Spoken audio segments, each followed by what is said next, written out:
Chapter 7. Grams held Olivia's hand. Max took Olivia's and led them to the outside entrance of the conservatory. There it stood. "I don't see anything," Grams said. "Just follow Max." Max stepped up onto the porch. The women stumbled as if they could not see where they were going. Grams did not let go of Olivia's hand. "That's the weirdest thing I've ever seen." She walked the length of the room, touching things like a small child. "It's real." "It's very real to me, Mom." "I understand that, but it's real." She smiled a broad grin. "What's that?" She pointed to the windows. "The back of my property." He pointed out each dependency and its function. "Where are all the people?" "I don't know. In my time, there were people running back and forth across there all the time." "When was the last time you saw them?" "The day of my curse. I went to the house, but I could not get in. I could but stand outside and look in. I couldn't even see the street as it changed down through the years. It stayed the same. I could only see the people living in the house." "You must have been terribly lonely." Max turned his eyes to the floor. "Yes, ma'am. Olivia seeing me was a miracle." He looked back up. But the passage of time blurred. It didn't feel like 250 years. "May I sit?" He dusted off the piano bench. "I thought you said there were 3 keys missing." "Yes, C, A, and E." "I only see 2. Max and Olivia arrived at the piano at the same time. "You saw 3 keys missing, didn't you?" "Yes, absolutely I did." Olivia used her most assertive voice. "It looks like you've got your C back." "Well, it looks like you have your answer." Grams looked at them both through her spectacles. "You think he needs to do good deeds to prove he has changed?" "Have you asked for forgiveness?" "I have." "Were all 3 keys still missing this morning when you left?" "I assume so." He ran a hand through his hair, disheveling the hairband he had used to replace the usual ribbon holding it back. "I didn't look at them, but nothing has changed in this room for a couple centuries, so why would I notice?" "Interesting." Graham stood to leave. "I would think that you would notice it precisely for that same reason." "I concede your point, but I didn't notice." Olivia moved to stand next to Max. "Well, the only problem with that is we can't determine exactly what incident caused the key to return." Max slipped her hand into his own. He was grateful that she had slipped a little closer to his side. He had not realized how much he had missed contact with another person. Each time he touched Olivia, he wished to prolong the effect like a beam reaching towards the sun. He couldn't seem to get enough. "Agreed," said Grams, leaning on the outside door. "But I'm thinking it must have been the kindness you showed Garrett." "I did nothing so extraordinary." "You showed kindness to a young man who saw you as his rival." Spoken like his very own mother. What was it with mother wisdom and sons? In this case, other people's sons. He did not need to keep secret his growing interest in Olivia, despite the short amount of time they had known each other. Perhaps his captivity played a role in his feelings. Maybe even a large role, but what did it signify? He had never felt this way about a woman he had ever known. Not in 1769, not ever.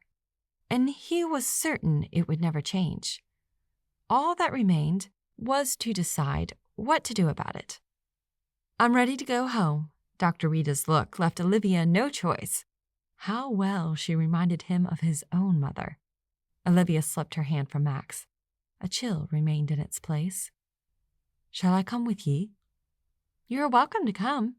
She gave him a smile he was beginning to treasure. Deep gray clouds hung over the York River. Constant wind on the bridge buffeted the tall SUV. "Looks like a storm," Graham spoke quietly while scrolling on her phone. "Sleet and freezing rain later tonight." Grams hadn't always hated storms. She and Granddad had used to go watch them from hotels when she had been little. Always adventurous, Graham slowed down a little when he had died 10 years ago. "Don't stay out late." "I won't," she promised, glancing at Max in the rearview mirror. Perhaps Max should stay with us. Graham shot her a look of censure. I have everything I need, Max offered. I survived all this time. I'm sure I'll survive a little bad weather. Grams nodded and centered her gaze outside the window. See you later.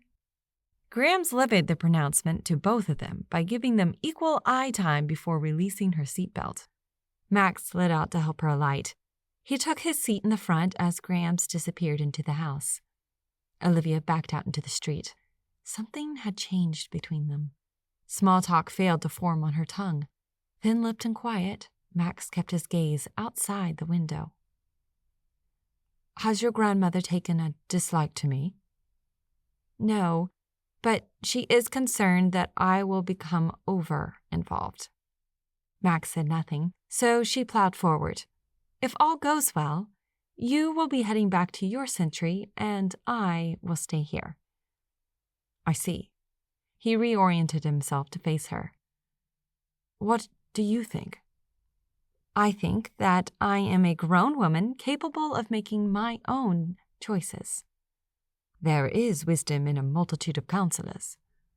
Are you insinuating I don't know my own mind? I'm suggesting that ye grandmother is wise. As pertains to you or me? Both. A tense silence fell between them. Max turned towards the window when they had reached the bridge. My parents died in an accident on a stormy night. The forecast was nearly the same as tonight's.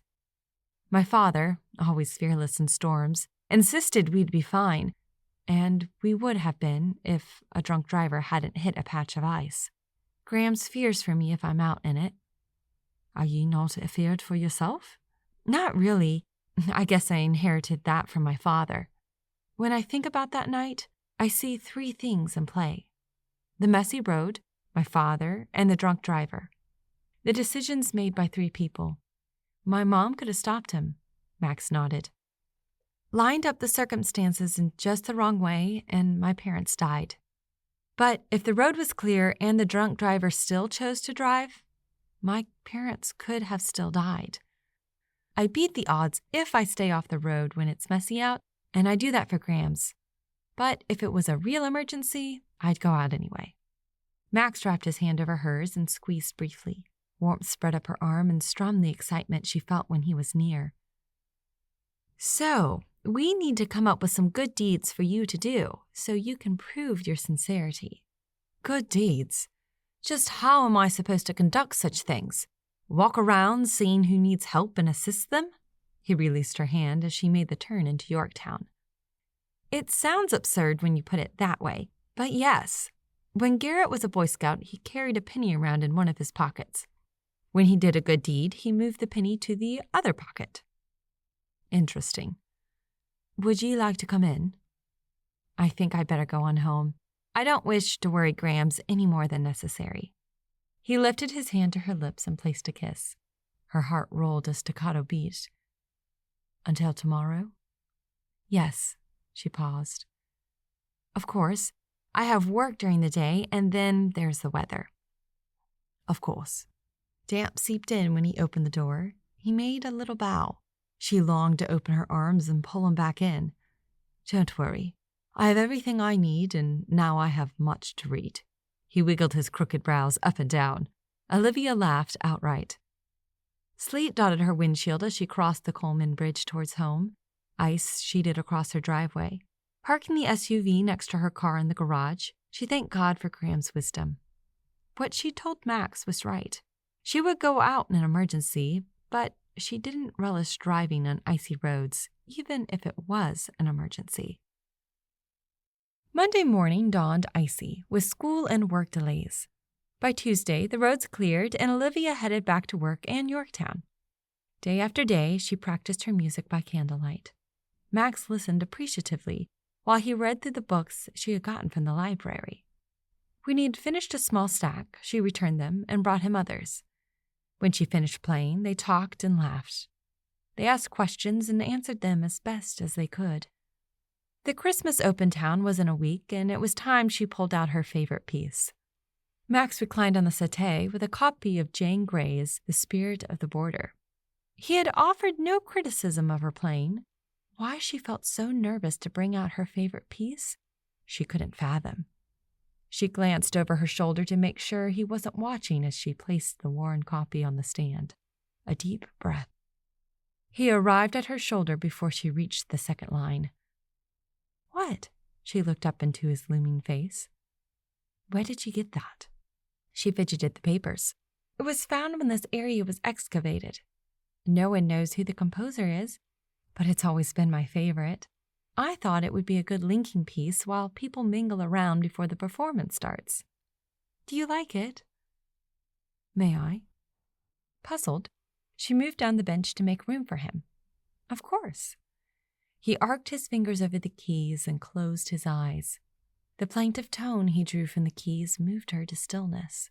Her eyes drifted close to feel the peacefulness of the shoreline, the chatter of birds. She opened her eyes at the end of her 2 sheets, but Max played on. The melody, soaring even higher through the clouds, then down past a murky pine wood before coming to an exhausting end on the shore once more. The last notes remained with them, wavering as they faded, lovers disappearing hand in hand into the resonance. His eyes found hers when the last note fell silent. It's you. Fingertips brushed a stray hair. I? His thumb brushed her lip. His eyes strayed down to her mouth. She tilted up to meet him. Cradling her face, he slowly touched her lips with his own. It was gentle, a soft kiss that asked, not took. A kiss that left her heart aching for more, her head in a mist. Shall I teach you? The words made it through the fuzziness in her mind, but she didn't know what he meant. She opened her eyes.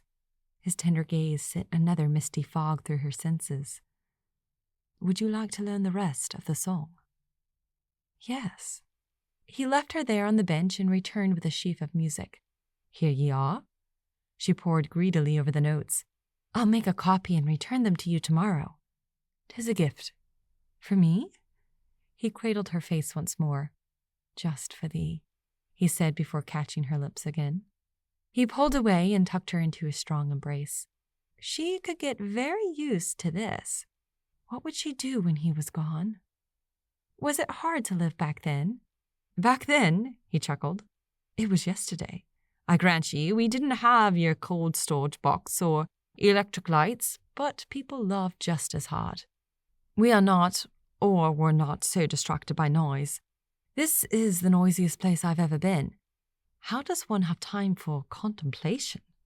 Often she had bemoaned the televisions she encountered in every department store and office.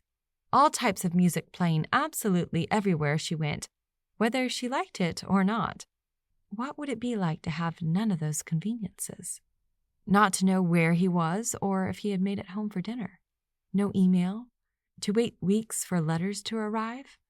On the other hand, how much important email did she get anyway? Do you mind if I play the piece for the Christmas Open Town? What is it called? What is a Christmas Open Town?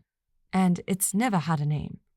It's a Christmas tradition. The historic houses open for the night, decorated for the holidays. Yorktown decorated for Christmas. Yes. Speaking of which, Friday is a Christmas party at my work. Would you like to come? Are you inviting me to a social engagement? Yes, but it's during the day. I'd be delighted, provided I have the right thing to wear. It's casual. What you already have will do nicely. Well, there'll be dancing. She couldn't help but smile. Maybe. Shall you wear a crimson dress? She giggled. No, it's an informal thing, a simple party for our staff and patients. What is it that you do at this work? She sat up to gauge his response. I'm a music therapist. His face blanked. Music is a powerful medicine. It often helps older people whose minds are no longer the same, whatever the reason, and others who are suffering from anxiety and other ailments. You play music for sick people? She smiled. Yes.